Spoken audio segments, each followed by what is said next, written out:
삶은 사랑하는 법을 배우는 과정. 아베 피에르. 단순한 기쁨. 사람들이 내게 우리는 왜 이 세상에 태어나는 걸까요? 라고 물으면 나는 그저 이렇게 대답한다. 사랑하는 법을 배우기 위해서이지요. 이 우주 전체가 의미를 지니는 것은 어딘가에 자유를 가진 존재들이 있기 때문이다. 아주 작은 행성에 사는 미미한 존재에 불과한 인간은 우주에 짓눌려 버릴 수도 있다. 하지만 인간은 자신이 죽는다는 사실을 알기에 사랑하면서 죽을 수 있기에 우주보다 위대하다. 사랑이 있기 위해서는 태양과 빙하와 별만으로는 족하지 않으며 자유로운 존재들이 있어야만 한다. 인간의 자유는 때로 두려움을 줄 수는 있을지언정 소멸될 수는 없다. 저는 자살하려는 생각에 사로잡혀 있습니다. 이 충동에 굴복하기 전에 만나 주셨으면 합니다. 그저 신부님께서 느끼셨던 대로 삶의 기쁨에 대해 말씀해 주시면 좋겠습니다. 어느 날 낯선 이로부터 받은 한 장의 편지. 누구나 느끼고 싶어하는 그런 충만한 기쁨을 내가 경험한 적이 있었던가? 내가 경험한 기쁨이 누군가에게 얘기해 줄 만한 가치가 있는 것인가? 이런 질문을 던진 이 낯선 사람이 기대하는 이야기는 무엇일까? 며칠째 고심을 거듭하던 피에르 신부의 머릿속에는 오래된 네 편의 기억이 떠오른다. 너무나도 강렬했던 일들이지만 금세 생각해내지 못한 것은 자신을 사로잡았던 이 사건들이 이미 자신의 일부처럼 되어버렸기 때문이다. 1949년 당시 프랑스 의회 상원 의원이었던 아베 피에르 신부는 자신의 담당 관할지를 산책하던 중 목을 메고 죽으려는 전직 목수를 만난다. 죽으려고 하는 그 사람을 붙잡고 피에르 신부는 죽는 것은 좋지만 그 전에 나와 함께 집 없는 사람들 집이나 만들어주고 나서 죽으라고 말한다. 목수는 자기보다 더 비참한 상태에 놓여있는 이들을 도와 그 고통을 나누어 질므로써 스스로 삶의 의미를 발견하고 마침내 자립할 수 있게 되었다. 이것이 바로 집 없는 사람들에게 집을 지어주는 엠마우스 공동체의 시작이었다. 엠마우스 운동은 전 세계로 확산된다. 첫 번째 기억은 엠마우스의 동료가 되고자 찾아온 이들을 처음으로 맞아들였을 때의 일이다. 그는 마당이 내려다 보이는 2층 창가에 서서 아래로 지나가는 10명의 새로운 동료들을 바라보며 가슴속에서 무한한 기쁨이 솟아남을 느꼈다. 떨리는 목소리로 제가 있을 만한 자리가 있을까요? 라고 말하던 그들. 제대로 씻지도 못해 냄새가 나고 스스로를 수치스럽게 여기며 기죽어 있던 그들이 이제는 누구보다도 말쑥하고 품위 있게 변모한 것이다. 그들의 표현대로 당당하게 선 인간으로 되돌아온 모습을 본 피에르 신부는 단순하고 강렬한 기쁨을 느낀다. 두 번째는 게슈타포에게 쫓기던 12명의 유대인들을 탈출시키기 위해 스위스 국경을 넘던 기억이었다. 해발 3,200m가 넘는 가파른 길을 헤치고 마침내 스위스 국경에 도착했을 때 피에르 신부는 벅찬 가슴으로 말했다.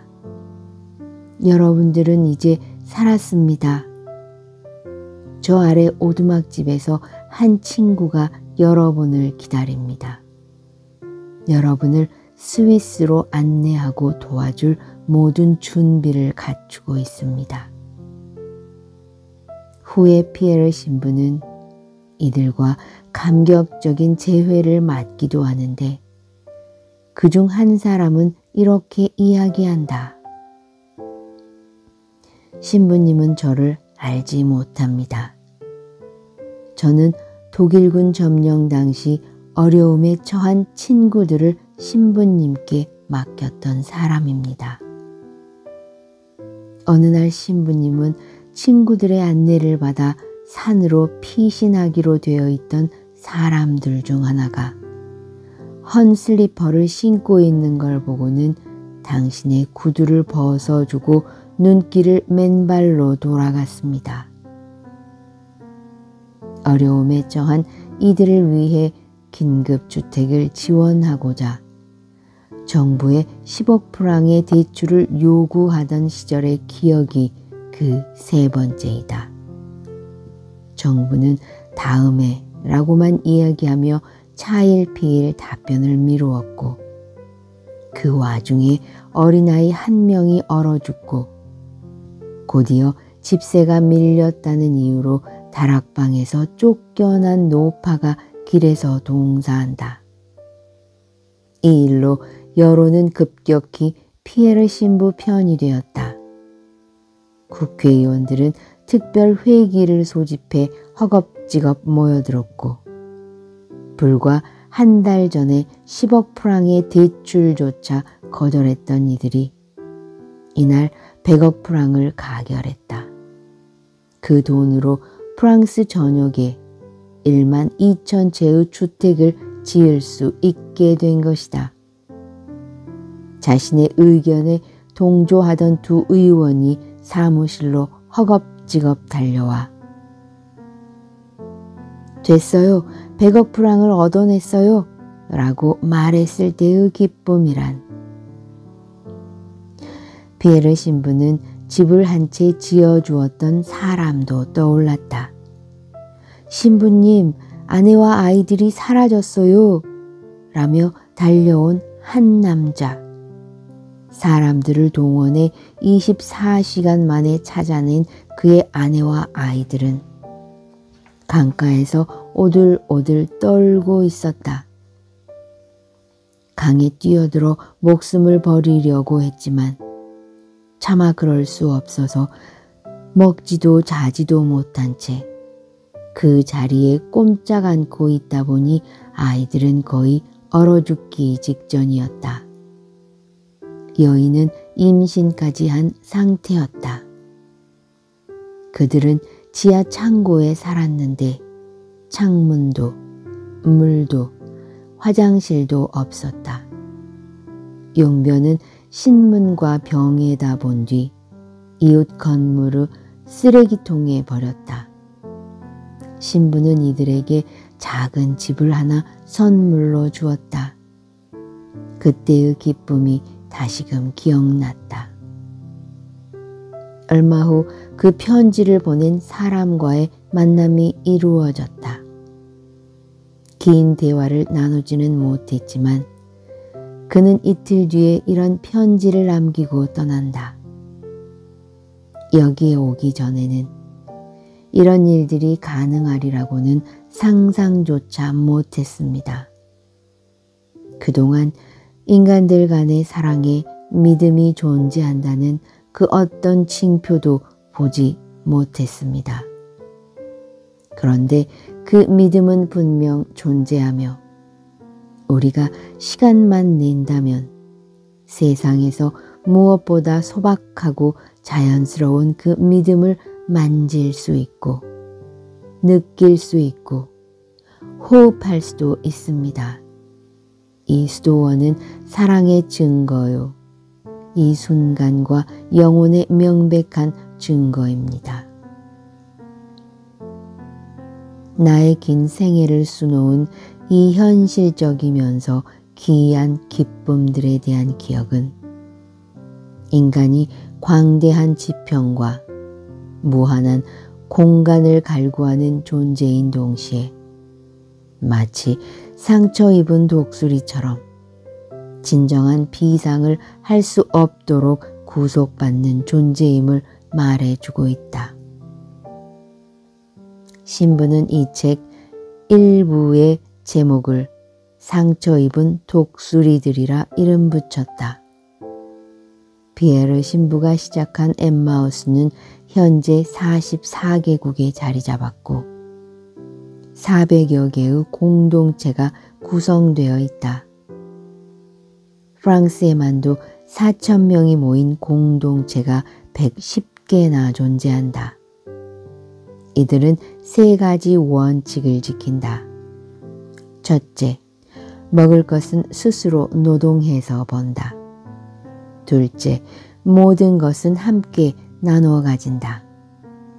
셋째, 멸시받고 소외받는 주변인들인 그들은 베푸는 사람이 되는 사치를 누리기 위해 생활하는 데 필요한 정도 이상의 노동을 한다. 이들은 가난하지만 궁핍을 뛰어넘어 베푸는 자들이다. 그렇기에 이렇게 말한다. 가진 게 아무것도 없는 우리도 마음을 담아 나누고 구원을 베푸는데 필요한 것보다 더 많이 소유하고 부족한 것이라고는 없는 당신들이 못할 게 뭐가 있는가? 이것이 엠마우스 운동이다. 이 운동은 피에르 신부와 한 자살 미수자와의 만남에서 시작되었다. 조르주라는 이름의 한 편의 소설보다 더 기구한 운명의 이 인생 낙오자에게 피에르 신부는 말한다. 당신의 이야기는 정말 딱합니다. 하지만 나는 당신에게 해줄 게 하나도 없습니다. 내 가족은 부유하지만 나는 수도자가 되면서 모든 유산을 포기했습니다. 나는 한 푼도 없습니다. 의원으로서 월급은 받지만 많은 사람들이 내게 찾아와서 그들의 딱한 사정을 호소하기에 그들에게 작은 집이라도 세워주다 보니 오히려 빚까지 지게 되었습니다. 그래서 당신께 줄 게 아무것도 없습니다. 그런데 당신은 죽기를 원하고 있으니 거치적거릴 것이 하나도 없겠군요. 그렇다면 집이 지어지기만을 기다리는 사람들을 생각해서라도 이 집 짓기가 빨리 끝날 수 있도록 죽기 전에 나를 좀 도와주지 않겠소? 조르주는 그러겠다고 한다. 그는 인생 낙오자였는지 몰라도 신부가 집을 지을 때 그를 도와 나무 판자를 나르는 데는 쓸모가 있었다. 그 일은 그의 인생에 다시금 의미를 부여해 주었다. 신부님께서 제게 돈이든 집이든 일이든 그저 베푸셨다면 아마도 저는 다시 자살을 시도했을 겁니다. 제게 필요한 건 살아갈 방편이 아니라 살아갈 이유였기 때문입니다. 그 후 그는 자신보다 더 가난하고 불행한 이들을 도우며 살아간다. 절망자에서 구원자가 된 것이다. 엠마우스는 이렇게 만들어졌다. 자살 미수범, 아내 하나에 남편이 둘인 가족, 아내와 아이를 두고 외인 부대에 지원해버린 사람처럼 상처 입은 영혼들과 더불어 탄생했다. 나는 인간의 마음이 상처 입은 독수리와 같다고 여긴다. 그림자와 빛으로 짜여져 영웅적인 행동과 지독히도 비겁한 행동 둘 다 할 수 있는 게 인간의 마음이요. 광대한 지평을 갈망하지만 끊임없이 온갖 장애물에, 대개의 경우 내면적인 장애물에 줄곧 부딪히는 게 바로 인간의 마음인 것이다. 피에르 신부는 절망한 사람들을 당당히 선 사람으로 바꾸어 놓는 변화, 자신들을 위한 작은 집이 완성되면 금세 희망을 되찾는 기적 같은 체험을 겪으며 세상에는 되는 일이 있고 안 되는 일이 있다는 그동안의 생각이 송두리째 흔들리는 걸 느낀다. 가치관의 혼란을 느끼던 그에게 복음서와 예수는 새로운 희망을 갖게 해준다. 그는 복음서를 통해 기도하는 법부터 사회적 관계와 결혼, 가정생활과 예의 범절까지 세세하게 종교의 이름으로 통제하려 드는 규정들에 과감하게 반기를 드는 예수를 발견했다. 상처 입은 독수리들을 만나 그들에게 다시 희망을 주던 예수를 보았다. 그가 함께 살고 있는 깨지고 찌부러지고 상처 입은 사람들은 예수가 만났던 그 사람들과 너무도 닮아 있다. 그렇지만 엠마우스 운동의 공동체들은 종교나 종파와는 무관하다. 그들은 신자예요. 교회에 다닙니까? 라고 묻지 않는다. 좌파예요? 우파예요? 라고도 묻지 않으며 진보예요? 보수예요? 라고도 묻지 않는다. 처음 오는 사람이 있으면 그저 배고프세요? 졸립니까? 샤워하실래요? 하고 물을 뿐이다. 분명히 말하지만 그들 가운데 아주 적은 수만이 신앙생활을 한다. 하지만 그들은 우리가 복음서에서 끄집어낸 이야기들을 들려주면 좋아한다. 그 이야기들을 통해 그들은 예수께서 건강한 자들과 관례를 잘 따르는 자들을 위해 온 것이 아니라 가난한 자들, 길 잃은 자들, 죄인들, 의심하는 자들을 위해 왔다는 사실을 알게 된다. 피에르 신부는 복음서가 들려주는 내용 또한 우리 모두가 상처 입은 독수리들임을 확인시켜 준다고 본다.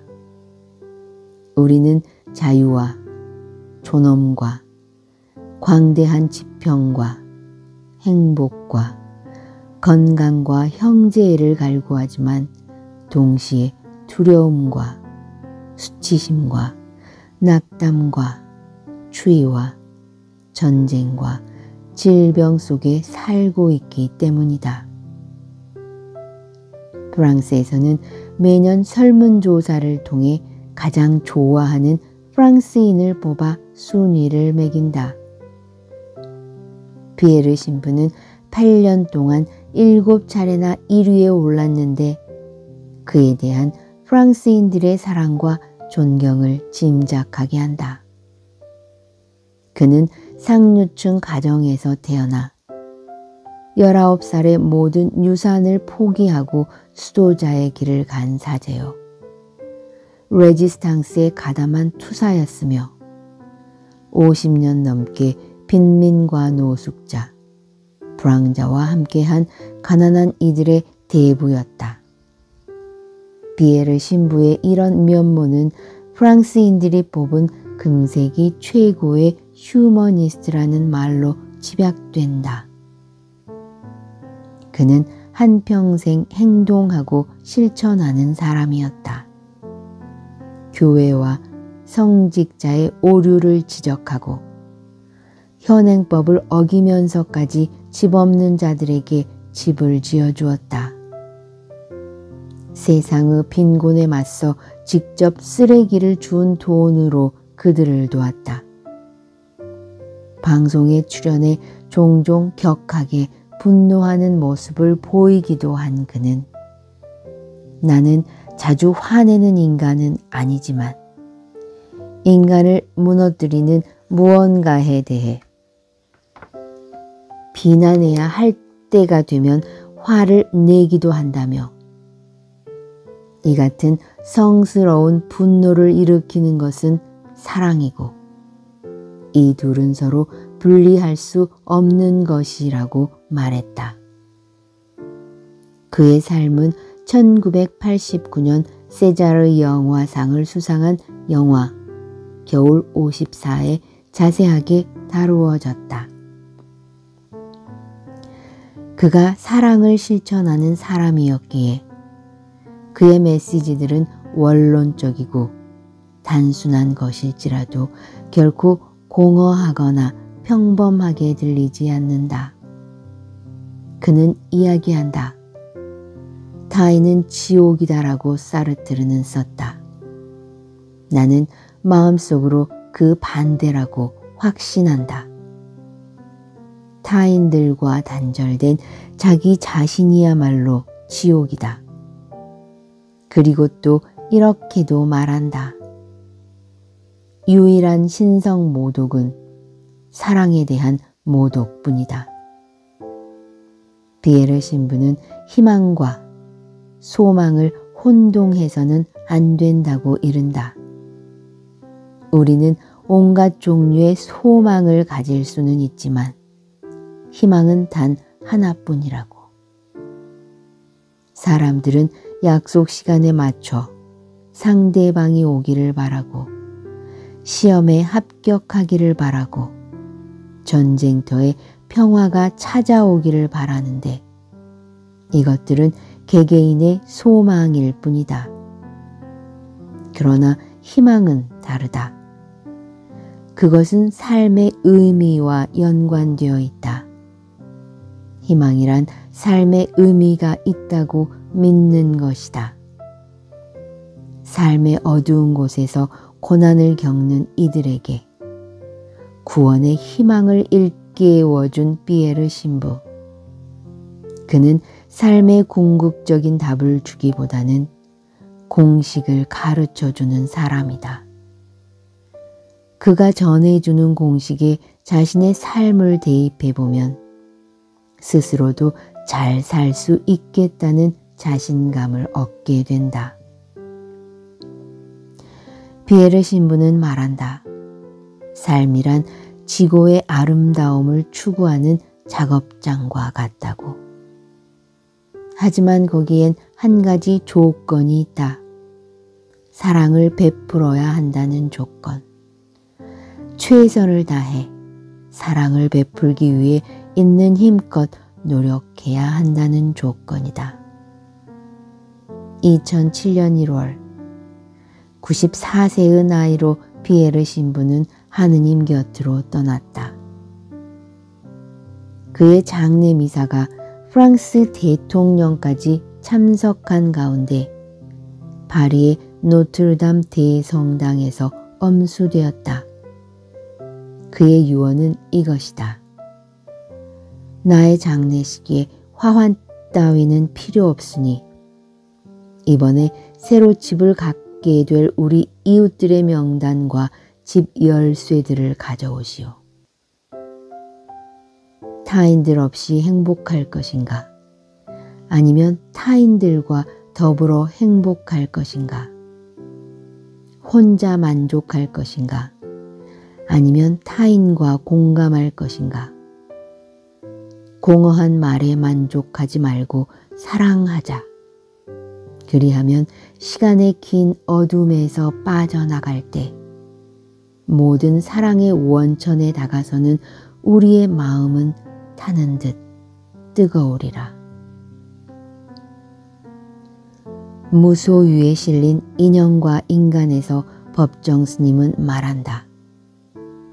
책임을 질 줄 아는 것은 인간뿐이다. 이 시대의 실상을 모른 채 하려는 무관심은 비겁한 회피요, 일종의 범죄다. 사랑한다는 것은 함께 나누어 짊어진다는 뜻이다. 우리에게는 우리 이웃의 기쁨과 아픔에 대해 나누어 가질 책임이 있다. 우리는 인형이 아니라 살아 움직이는 인간이다. 우리는 끌려가는 짐승이 아니라 신념을 가지고 당당하게 살아야 할 인간이다. 단순한 기쁨은 비망록이라는 제목으로 1997년 프랑스 파야르 출판사에서 처음 출간되었다. 프랑스인들이 가장 사랑하는 인물이라는 명성 그대로 출판과 동시에 온 국민으로부터 뜨거운 주목을 받는다. 2001년 백선희의 번역으로 마음산책에서 편했다. 국내에 소개된 피에르 신부의 또 다른 책으로는 아흔의 노 사제가 그동안 살아오면서 깨달았던 삶의 교훈들을 사랑, 형제, 죽음이라는 삶의 근본 주제로 엮은 피에르 신부의 고백과 세상을 살아갈 이들에게 전하는 마지막 당부를 통해 삶에 대한 깊은 이해와 감사를 되새기게 하는 피에르 신부의 유언, 이웃의 가난은 나의 수치입니다. 당신의 사랑은 어디 있습니까? 등이 있다.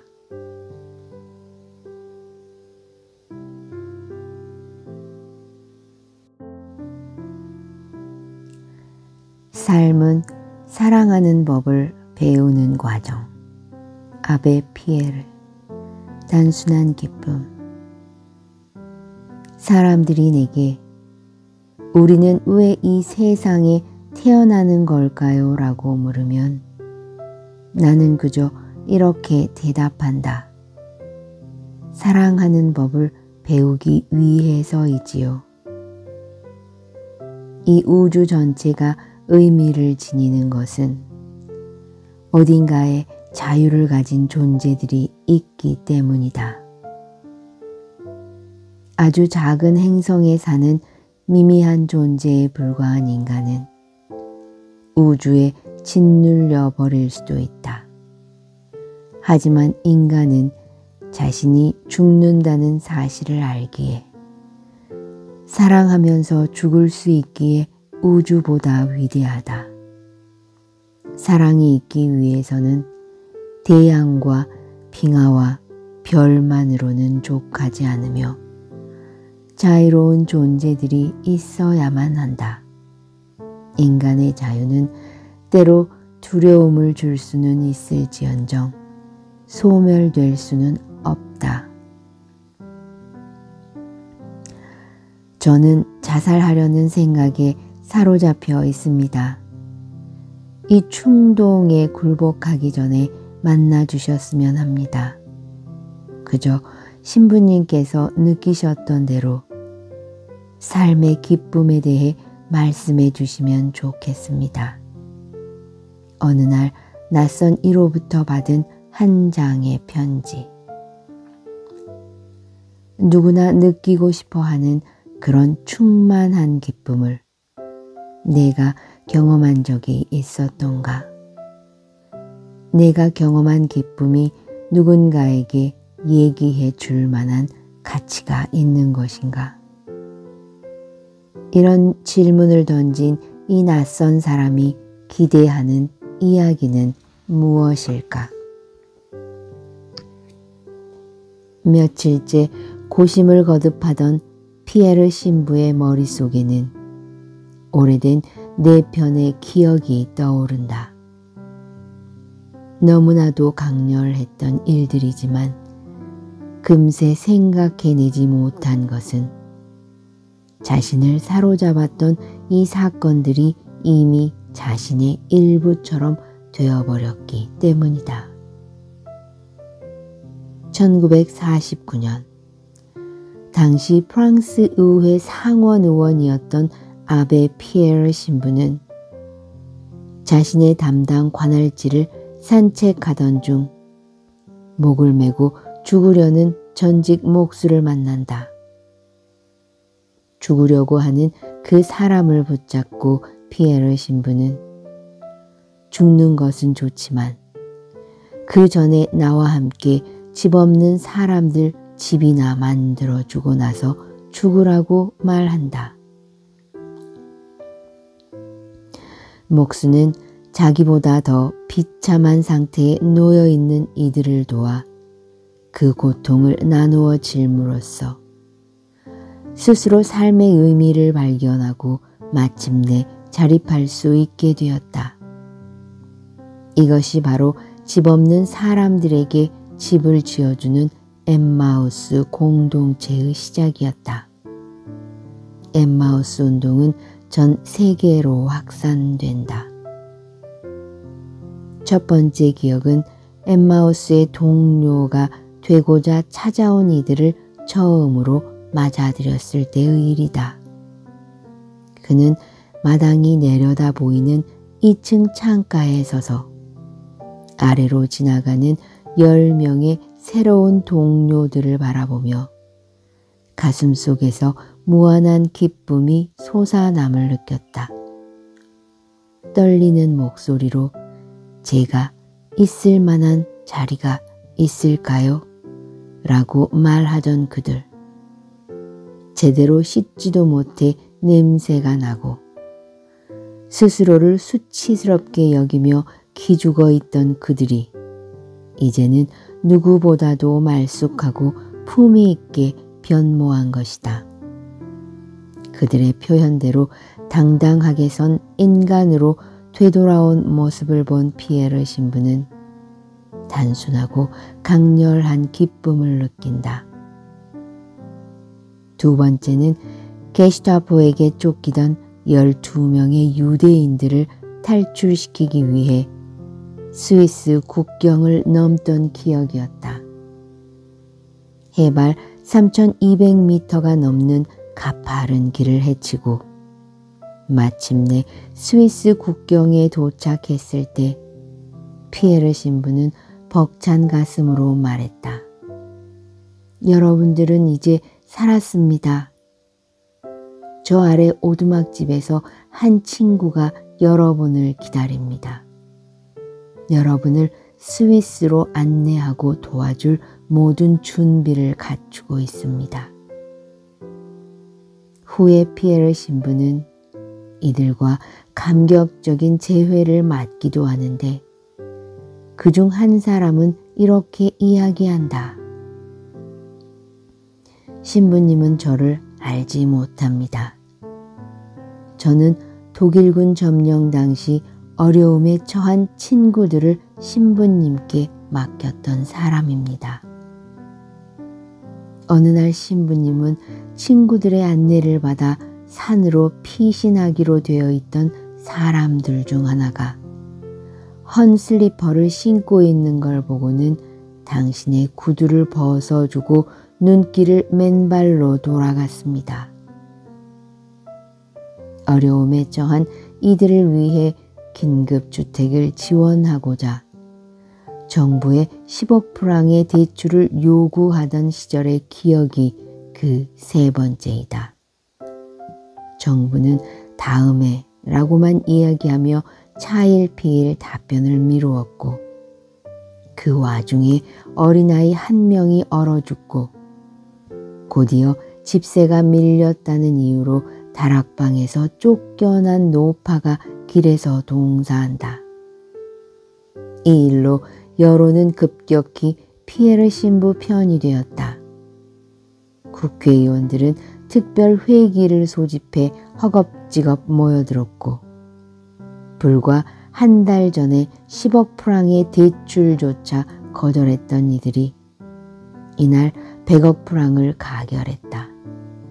그 돈으로 프랑스 전역에 1만 2천 채의 주택을 지을 수 있게 된 것이다.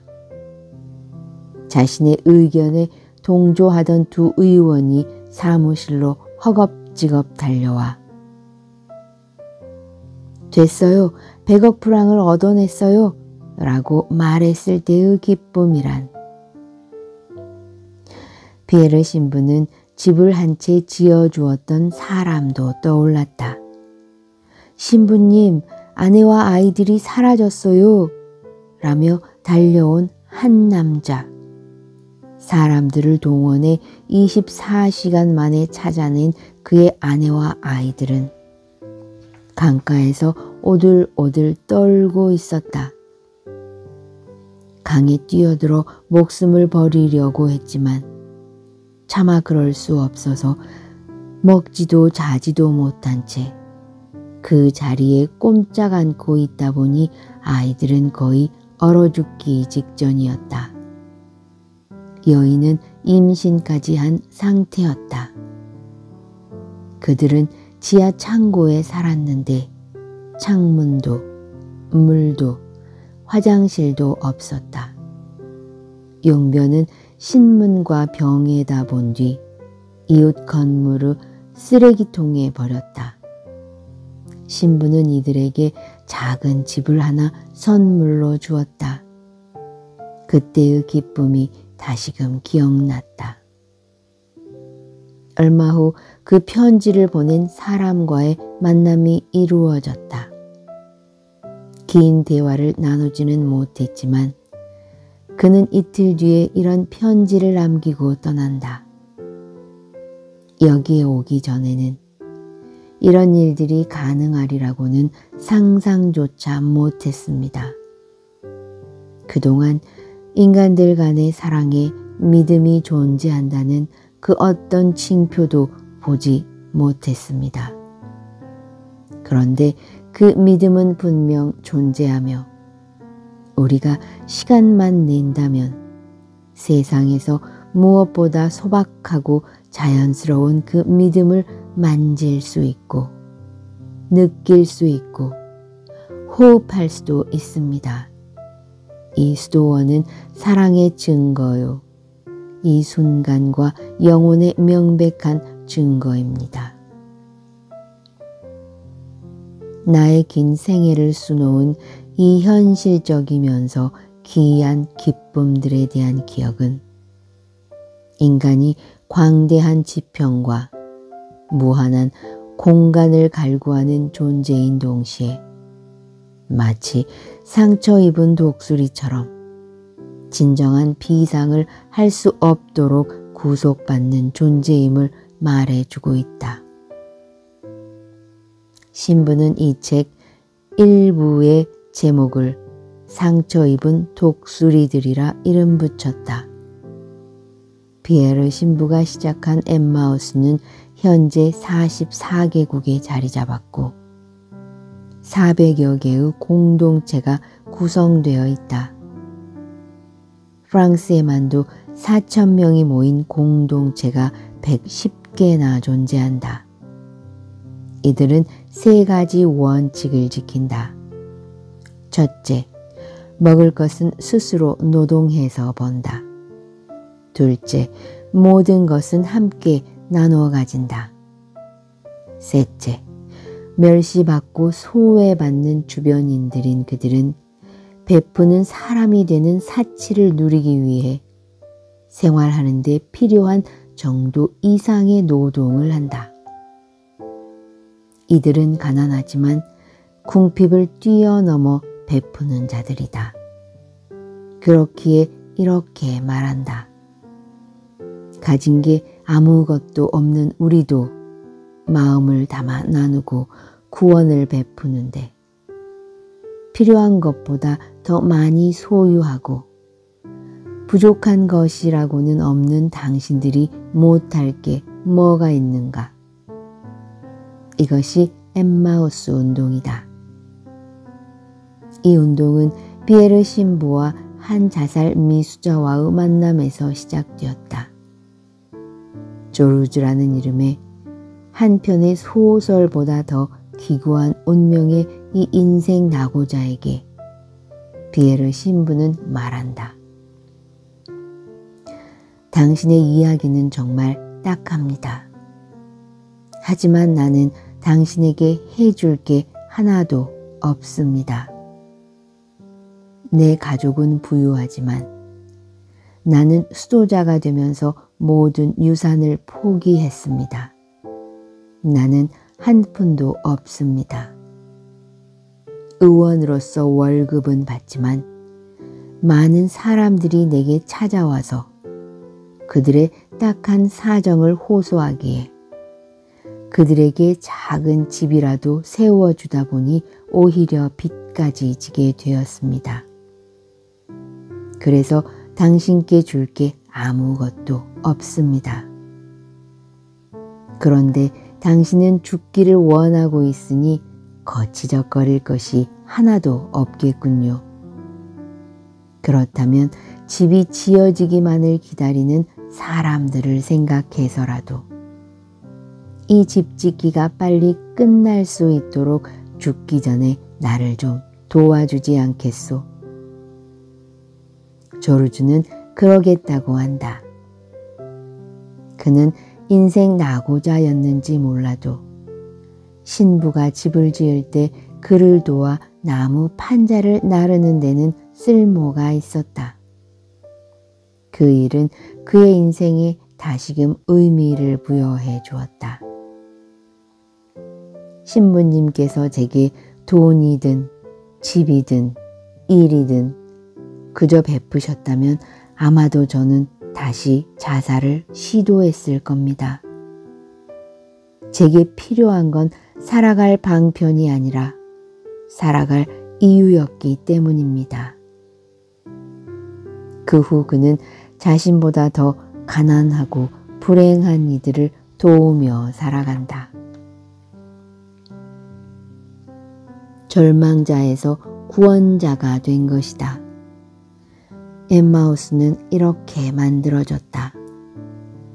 자살 미수범, 아내 하나에 남편이 둘인 가족, 아내와 아이를 두고 외인 부대에 지원해버린 사람처럼 상처 입은 영혼들과 더불어 탄생했다. 나는 인간의 마음이 상처 입은 독수리와 같다고 여긴다. 그림자와 빛으로 짜여져 영웅적인 행동과 지독히도 비겁한 행동 둘 다 할 수 있는 게 인간의 마음이요. 광대한 지평을 갈망하지만 끊임없이 온갖 장애물에, 대개의 경우 내면적인 장애물에 줄곧 부딪히는 게 바로 인간의 마음인 것이다. 비에르 신부는 절망한 사람들을 당당히 선 사람으로 바꾸어 놓는 변화, 자신들을 위한 작은 집이 완성되면 금세 희망을 되찾는 기적 같은 체험을 겪으며 세상에는 되는 일이 있고 안 되는 일이 있다는 그동안의 생각이 송두리째 흔들리는 걸 느낀다. 가치관의 혼란을 느끼던 그에게 복음서와 예수는 새로운 희망을 갖게 해준다. 그는 복음서를 통해 기도하는 법부터 사회적 관계와 결혼, 가정생활과 예의 범절까지 세세하게 종교의 이름으로 통제하려 드는 규정들에 과감하게 반기를 드는 예수를 발견했다. 상처 입은 독수리들을 만나 그들에게 다시 희망을 주던 예수를 보았다. 그가 함께 살고 있는 깨지고 찌부러지고 상처 입은 사람들은 예수가 만났던 그 사람들과 너무도 닮아 있다.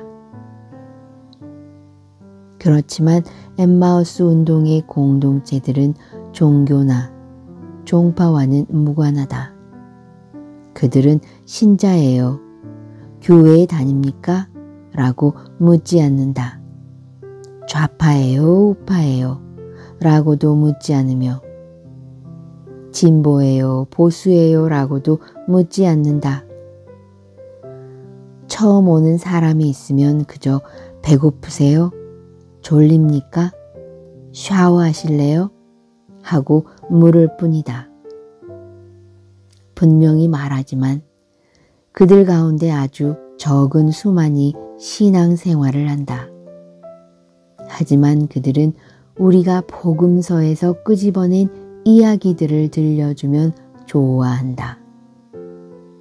그 이야기들을 통해 그들은 예수께서 건강한 자들과 관례를 잘 따르는 자들을 위해 온 것이 아니라 가난한 자들, 길 잃은 자들, 죄인들, 의심하는 자들을 위해 왔다는 사실을 알게 된다. 피에르 신부는 복음서가 들려주는 내용 또한 우리 모두가 상처 입은 독수리들임을 확인시켜 준다고 본다.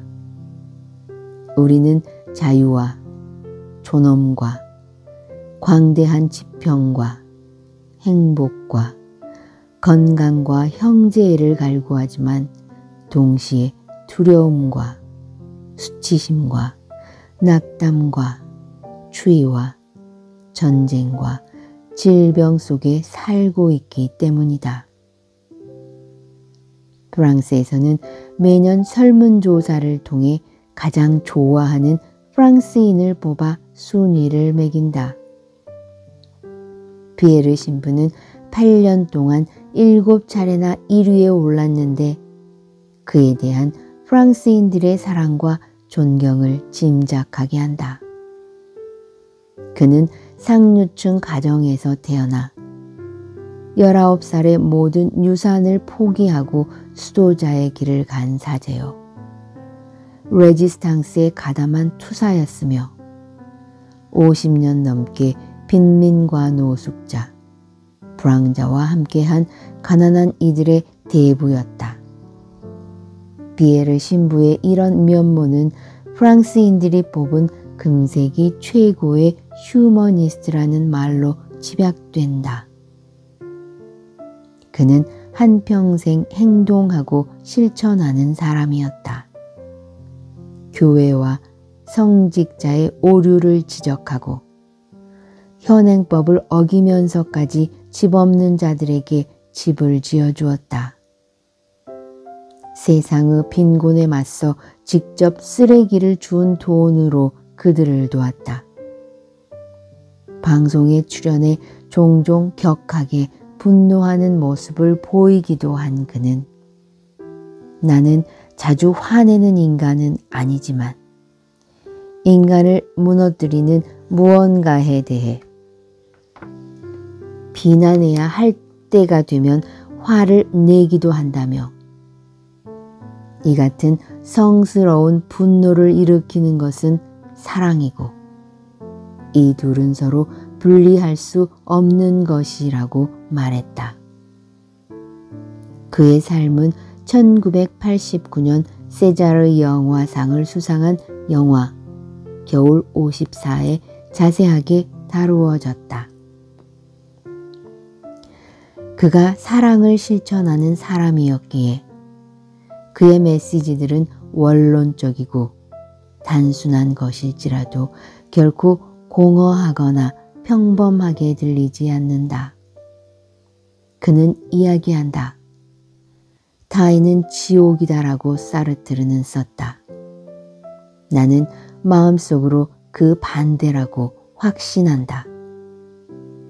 타인들과 단절된 자기 자신이야말로 지옥이다. 그리고 또 이렇게도 말한다. 유일한 신성 모독은 사랑에 대한 모독뿐이다. 비에르 신부는 희망과 소망을 혼동해서는 안 된다고 이른다. 우리는 온갖 종류의 소망을 가질 수는 있지만 희망은 단 하나뿐이라고. 사람들은 약속 시간에 맞춰 상대방이 오기를 바라고, 시험에 합격하기를 바라고, 전쟁터에 평화가 찾아오기를 바라는데 이것들은 개개인의 소망일 뿐이다. 그러나 희망은 다르다. 그것은 삶의 의미와 연관되어 있다. 희망이란 삶의 의미가 있다고 믿는 것이다. 삶의 어두운 곳에서 고난을 겪는 이들에게 구원의 희망을 일깨워준 비에르 신부. 그는 삶의 궁극적인 답을 주기보다는 공식을 가르쳐주는 사람이다. 그가 전해주는 공식에 자신의 삶을 대입해보면 스스로도 잘 살 수 있겠다는 자신감을 얻게 된다. 비에르 신부는 말한다. 삶이란 지고의 아름다움을 추구하는 작업장과 같다고. 하지만 거기엔 한 가지 조건이 있다. 사랑을 베풀어야 한다는 조건. 최선을 다해 사랑을 베풀기 위해 있는 힘껏 노력해야 한다는 조건이다. 2007년 1월 94세의 나이로 비에르 신부는 하느님 곁으로 떠났다. 그의 장례 미사가 프랑스 대통령까지 참석한 가운데 파리의 노트르담 대성당에서 엄수되었다. 그의 유언은 이것이다. 나의 장례식에 화환 따위는 필요 없으니 이번에 새로 집을 갖게 될 우리 이웃들의 명단과 집 열쇠들을 가져오시오. 타인들 없이 행복할 것인가? 아니면 타인들과 더불어 행복할 것인가? 혼자 만족할 것인가? 아니면 타인과 공감할 것인가? 공허한 말에 만족하지 말고 사랑하자.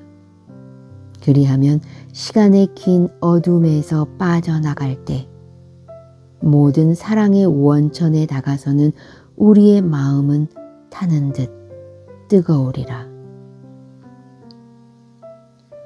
무소유에 실린 인형과 인간에서 법정 스님은 말한다. 책임을 질 줄 아는 것은 인간뿐이다. 이 시대의 실상을 모른 채 하려는 무관심은 비겁한 회피요, 일종의 범죄다. 사랑한다는 것은 함께 나누어 짊어진다는 뜻이다. 우리에게는 우리 이웃의 기쁨과 아픔에 대해 나누어 가질 책임이 있다. 우리는 인형이 아니라 살아 움직이는 인간이다. 우리는 끌려가는 짐승이 아니라 신념을 가지고 당당하게 살아야 할 인간이다. 단순한 기쁨은 비망록이라는 제목으로 1997년 프랑스 파야르 출판사에서 처음 출간되었다.